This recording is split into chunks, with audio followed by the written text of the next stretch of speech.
My husband demanded $25,000 for a family dinner, you stupid BTCH. I need those cards. But when I opened the manila envelope at the restaurant, his mother turned ghostly pale. Money has a way of revealing people's true nature, especially when it belongs to someone else. I learned this the hard way when my husband, Michael, called me at work. His voice dripping with that fake sweetness I'd grown to despise. "Elena, darling, we need to discuss tonight's dinner arrangements." I pressed my phone closer to my ear, already sensing the trap beneath his words. "What arrangements? I've invited the entire family to LeBlanc. Mother and father are flying in especially for this. You'll need to cover the expenses." "About 25,000 should do it." The number hit me like a slap. $25,000? Are you insane? "Now, darling, don't be difficult. I've already made the reservations. You wouldn't want to embarrass me in front of everyone, would you?" I gripped my desk, knuckles white. "My credit card is maxed out, Michael. You know this because you're the one who maxed it."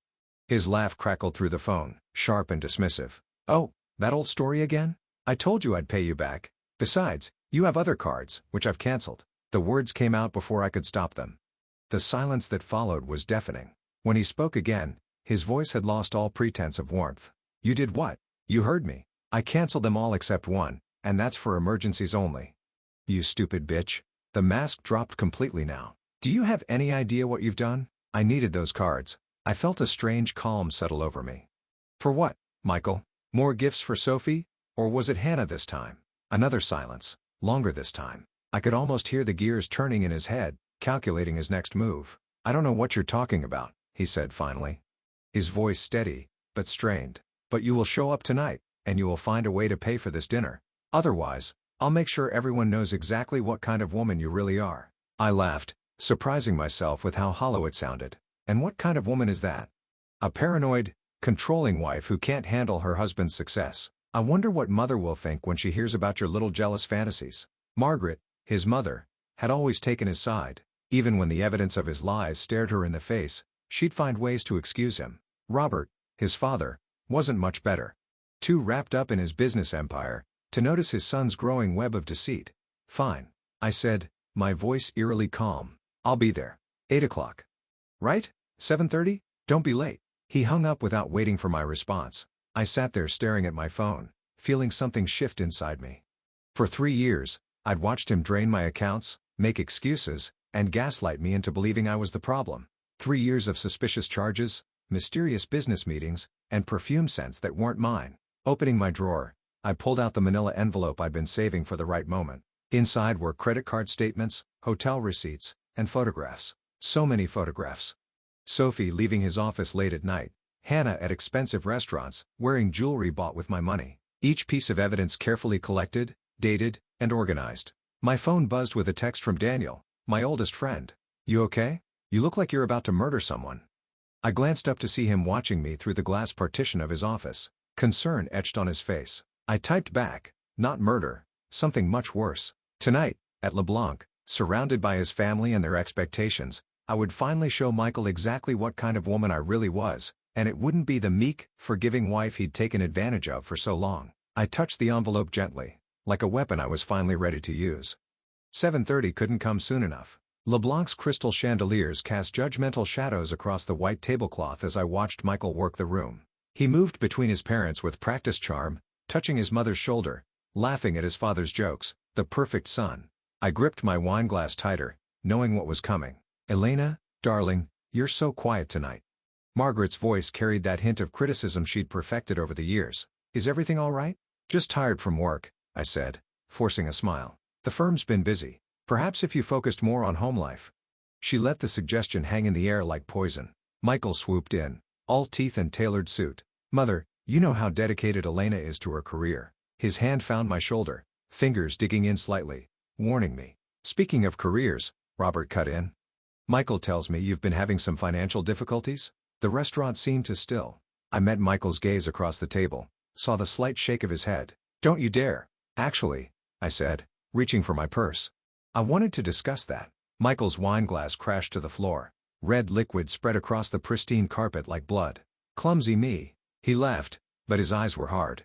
"Elena, help me clean this up." He practically dragged me toward the restroom corridor, grip bruising my arm. "What do you think you're doing?" Telling the truth for once, I yanked free. "Someone has to. You embarrassed me tonight, and I swear, You'll what? Max out another of my cards? Sleep with another colleague? His face went still, that dangerous stillness I'd learned to recognize. You're hysterical. This is exactly why I can't trust you with our finances. Our finances? I laughed. You mean my savings that you've been bleeding dry? Everything I've done has been for us, for our future. He stepped closer, voice dropping, but you're too selfish to see that. Michael, Margaret's voice, floated from around the corner. Is everything okay? He immediately softened his expression, the mask sliding back into place. Fine, Mother. Elena's just feeling unwell. I watched him transform, saw how easily he switched between personas. It made me sick. Back at the table, Robert was deep in conversation about the company's latest acquisition. The merger is going through next month. Michael's been instrumental in making it happen. Yes, I said, unfolding my napkin. He's been working very late hours recently, especially with Sophie in accounting. Michael's fork clattered against his plate. Margaret frowned. Sophie, I don't believe I've met her. Oh, she's quite memorable. I continued, ignoring Michael's glare. Blonde, 28, favors Cartier jewelry, particularly the bracelet Michael bought her last month. Elena, Michael's voice was warning thunder. Or was that for Hannah? I get confused sometimes. Tracking all these charges. Robert's bushy eyebrows drew together. What exactly are you implying? Nothing, Father. Michael cut in. Elena's been under a lot of stress lately, imagining things. Am I? I pulled out my phone, scrolling through photos. Should we discuss the hotel receipts, the mysterious weekend conferences that only you seem to attend? Margaret's hand flew to her throat. Michael, she's lying. He snapped, but sweat beaded his forehead. She's always been jealous of my success. Success? I felt eerily calm now. Is that what we're calling fraud these days? The word hung in the air like a death sentence. Robert's face darkened. What fraud? Michael stood abruptly, his chair scraping back. This dinner is over. Elena's clearly not well. Sit down. Robert's voice cut through the restaurant's murmur. Both of you. I watched Michael's face as he slowly sank back into his chair. For the first time, I saw fear crack through his perfect facade. Now, Robert continued, someone is going to tell me exactly what's going on with my company's finances. I reached for my purse where the manila envelope waited. Michael's hand shot out to stop me, but it was too late. The evidence of his betrayal was already spreading across the pristine tablecloth, like the wine stain on the carpet behind us. Sometimes karma needs a little push, and I was done being patient. The silence in Robert's home office felt like a noose tightening. I watched him examine each credit card statement, each hotel receipt, his face growing darker with every page. Michael sat beside me, leg bouncing, his usual swagger replaced by something closer to fear. $200,000. Robert's voice was deadly quiet. Transferred from company accounts to personal expenses over the past year. I can explain. Michael started, but Robert held up his hand. To jewelry stores, hotels, restaurants. He picked up a particular receipt, a weekend at the Four Seasons under business development. Margaret stood by the window, her back to us all. She hadn't spoken since we'd left the restaurant. The company's doing well, Michael said. I've earned some perks. Perks? Robert slammed his hand on the desk. You're stealing from your own family. I pulled out my phone, scrolling to a specific email. There's more. Michael lunged for my phone, but I was faster. Elena, don't. An email from Sophie to Hannah. I read, my voice steady despite my racing heart, discussing how to divide their bonuses from Michael. Margaret turned sharply. What bonuses? Hush money, I said, to keep quiet about their affairs. You're lying. Michael's voice cracked. She's making this up, Mother. You know how jealous. Stop. Margaret's voice was ice. I saw the way Sophie looked at you at the Christmas party. I didn't want to believe. A knock at the door made us all jump. Ethan, Michael's business partner, stepped in, his face grim. Sorry to interrupt, but we have a situation. The SEC is asking questions about recent transfers. The color drained from Michael's face. What questions? They flagged several large transactions as suspicious. Something about patterns consistent with embezzlement. Robert stood slowly, his hands shaking. You didn't just steal from us. You put the entire company at risk. I was going to pay it back. Michael's composure finally shattered. Everything was under control until he jabbed a finger at me, started meddling. Under control. I pulled out one final document. Like the gambling debts you've been hiding? Margaret gasped. Robert snatched the paper from my hands, his eyes widening as he read half a $1 million. His voice was barely a whisper. 2 underground betting rings. Michael slumped in his chair, defeated. I had a system. I just needed more time. Time, Ethan interrupted. We don't have time. The SEC wants answers by Monday. Get out. Robert's voice was like gravel. Get out of my house, and don't come back until you've spoken to our lawyers. Father, please, now. Michael stood on shaky legs, looking to his mother for support, but Margaret had turned back to the window, shoulders shaking with silent sobs. As he stumbled toward the door, he paused beside me. You've destroyed everything, he hissed. I hope you're happy. I met his gaze steadily. No, Michael, you did this yourself. I just showed everyone who you really are. After he left, Robert collapsed into his chair, suddenly looking every one of his 62 years. Elena, I owe you an apology. We all do. Don't. I stood gathering my things. I didn't do this for apologies. I did it because someone had to stop him. What happens now? Margaret asked, finally turning to face us. Ethan cleared his throat. The company will need to conduct an internal audit. And Michael, well, he'll likely face criminal charges. I headed for the door, pausing with my hand on the knob. There's a recording, I said quietly, of Michael threatening me when I discovered the first affair and documentation of every unauthorized charge, every manipulation. When you're ready to move forward with legal action, call me. As I walked to my car, my phone buzzed with a text from Daniel. You okay? I looked back at the house where I'd just destroyed my husband's carefully constructed world of lies. The strange thing was I didn't feel victorious, just tired, and ready for whatever came next. No. I typed back, but I will be because this wasn't the end. It was just the beginning of Michael's long fall from grace, and I intended to watch every moment of it. The police station's fluorescent lights made everything look sickly and unreal. I sat across from Detective Morris watching her flip through the evidence I'd gathered against Michael. My hands wouldn't stop shaking even though I'd rehearsed this moment countless times. Mrs. Anderson, she said, setting down a particularly damning bank statement. This goes beyond simple fraud. I know. My voice sounded hollow even to me. We're looking at potential money laundering, tax evasion, and she paused studying a new document. Connections to illegal gambling operations. Your husband's been busy. The word husband made my stomach turn. Ex-husband? Soon. My phone buzzed. Daniel again. Sophie's looking for you, says it's urgent. I ignored it. Sophie could wait. I'd given her enough already. The recordings, the paper trail, her precious immunity deal.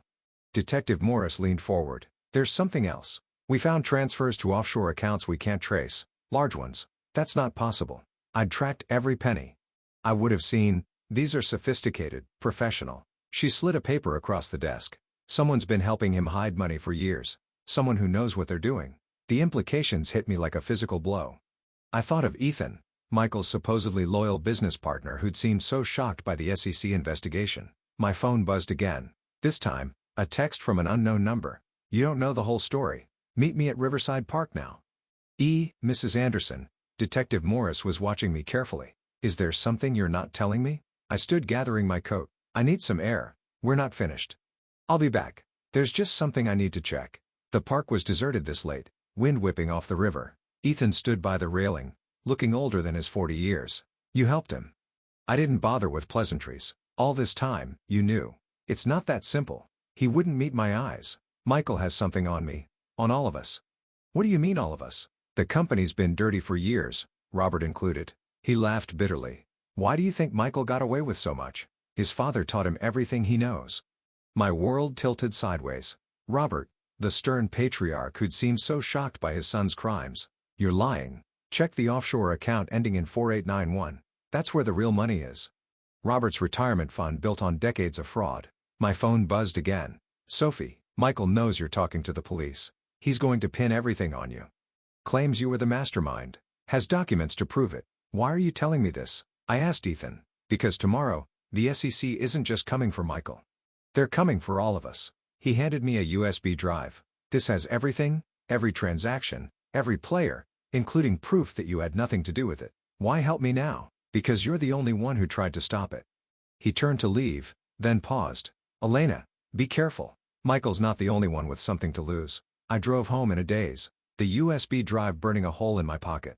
My phone kept buzzing. Daniel, Sophie, unknown numbers. I ignored them all. At home, I poured a glass of wine with trembling hands and plugged in the drive. Document after document filled my screen. Each one worse than the last. Robert's signature, Margaret's silent complicity, Ethan's careful bookkeeping, a family business built on lies, with Michael as just the latest in a long line of corrupt inheritors. A knock at my door made me jump. Through the peephole, I saw Margaret, her face streaked with tears. Elena, please, we need to talk. I rested my forehead against the door, thinking of all the times she'd defended Michael. All the years she'd known exactly what was happening. Elena, her voice cracked. They're arresting Robert tomorrow.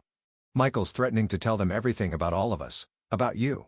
I thought of Detective Morris waiting for my return of the evidence I'd so carefully gathered, never realizing I was only seeing the surface of a much darker truth. My phone buzzed one final time. Michael, last chance to make a deal, darling. Meet me at midnight or everyone goes down, including you. I looked at the USB drive, then at my phone. In trying to expose one man's lies, I'd stumbled into a conspiracy that could destroy everyone involved, myself included. The question was, how far was I willing to go to see justice done? The hotel bar was nearly empty when Sophie slid into the seat beside me. Her designer perfume couldn't mask the fear rolling off her in waves. They're watching all of us, she whispered, fingers trembling around her martini glass. Michael's not just angry anymore, he's desperate. I studied her perfectly manicured nails, remembering the credit card statements for the salon visits I'd paid for. Why should I care? Because Hannah's dead. The words hung between us like smoke. My glass stopped halfway to my lips. Car accident. Sophie continued, her voice barely audible. Last night, very convenient timing. Don't you think? My phone buzzed. Daniel, where are you? Michael's looking for you. He's not alone. What did Hannah know? I asked Sophie, ignoring the message. Everything. She glanced over her shoulder, the offshore accounts, the gambling debts, the real reason Robert's been moving money through shell companies. She was going to talk to the SEC.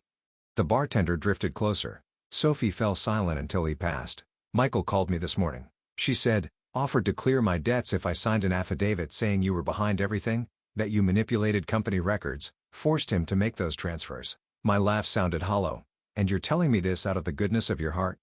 I'm telling you because Hannah was my friend. Her mascara smeared as she wiped her eyes. And because they're coming for you next. My phone buzzed again. Margaret, Robert's gone. Emptied the accounts. Left a note saying he's sorry. The room seemed to tilt. When did Hannah tell you about the accounts? She didn't. Sophie's smile was sharp as broken glass, but you just confirmed they exist. I stood so quickly my chair scraped across the floor. Sophie grabbed my wrist, her nails digging in. Sit down, she hissed. Look at the man by the door, the one pretending to read. I saw him now. Dark suit, earpiece poorly hidden. Another one at the bar, watching us in the mirror. Michael's not working alone anymore, Sophie said. The people he owes money to, they want their investment protected. Hannah threatened that protection. My phone, unknown number. Your friend Daniel is very cooperative when properly motivated. Midnight, the old warehouse. Come alone. Let go of my arm, I said quietly. Sophie released me, leaving crescent marks in my skin. You started this war, Elena. Did you really think there wouldn't be casualties? I walked out, forcing myself not to run. The man by the door spoke into his sleeve as I passed.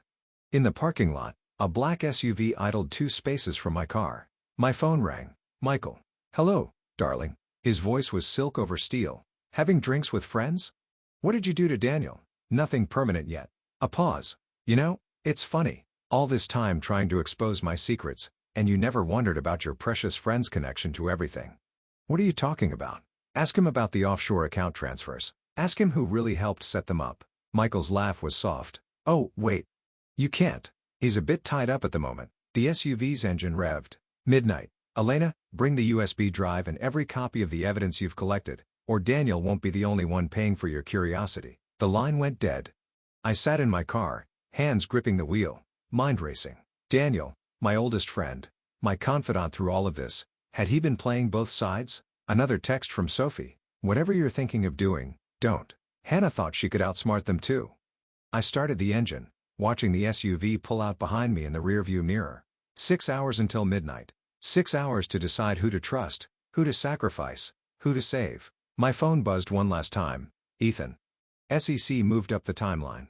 They're raiding the offices tomorrow morning. Whatever you're going to do it now. I thought of Hannah, of Daniel, of all the pieces I'd thought I understood. The revenge I'd wanted had seemed so simple at first.